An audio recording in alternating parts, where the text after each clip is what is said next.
Do you love to declutter and organize and have thought, could I do that for a living?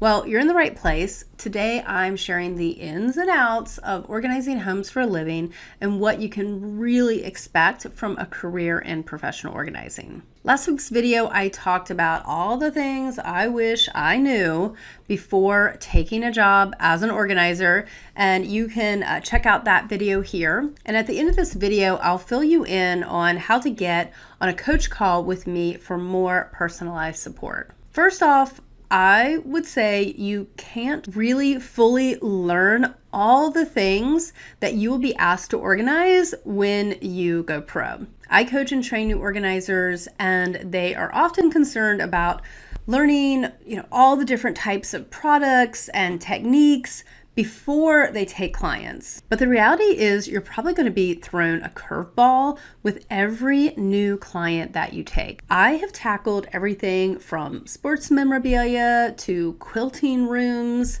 and intricate filing systems for professors. The truth is, you won't be an expert in every item or category that you organize, and that is okay. What's crucial is having a solid organizing process. My approach starts with a consultation, followed by sorting and decision making, and then researching and selecting products and crafting a final design. This way, I always know how I'm going to organize any category of thing. I don't have to research, the best way to organize architectural designs or fishing tackle and bait or hundreds of stuffed animals, all things that I have organized on jobs.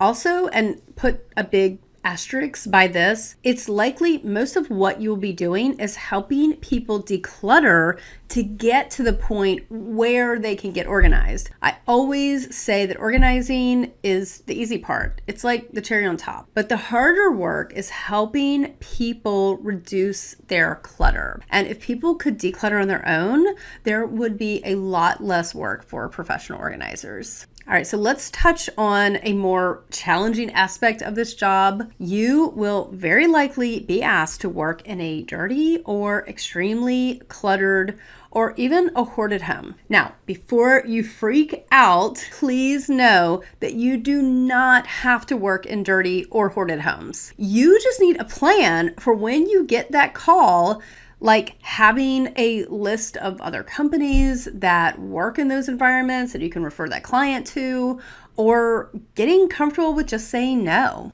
These homes have a heightened level of safety concerns, and there is a different process you'll need to learn to work in these environments. It can be intense and really emotionally charged. And I teach a course specifically for extreme clutter clear out. And a resource I really like is the ICD Hoarding Scale. It's like a 1 through 5 scale to assess the clutter in homes. It's perfectly acceptable to work in a level 1 or 2 home. Just be prepared when the level 3 and 4 homes come your way and say, no, thank you, if this is not an environment you are trained to work in.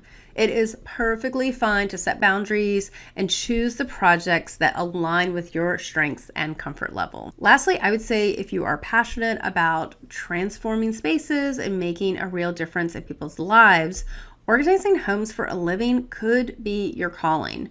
But of course, organizing isn't the only thing you'll do.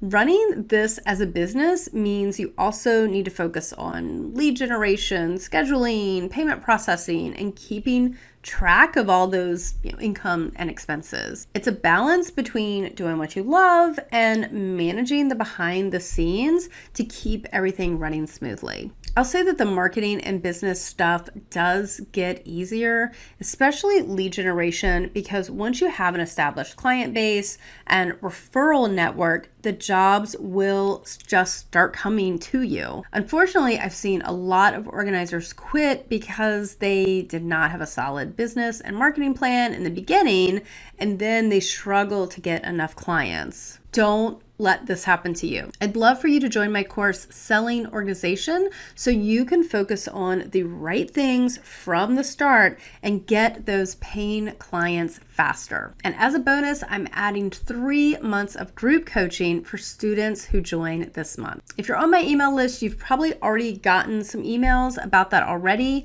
If not, just email me at this address with the subject line coaching bonus, and I'll send you all the details. Please subscribe for more videos on decluttering, downsizing, and the business of organizing. Thanks for watching, and I'll see you next time.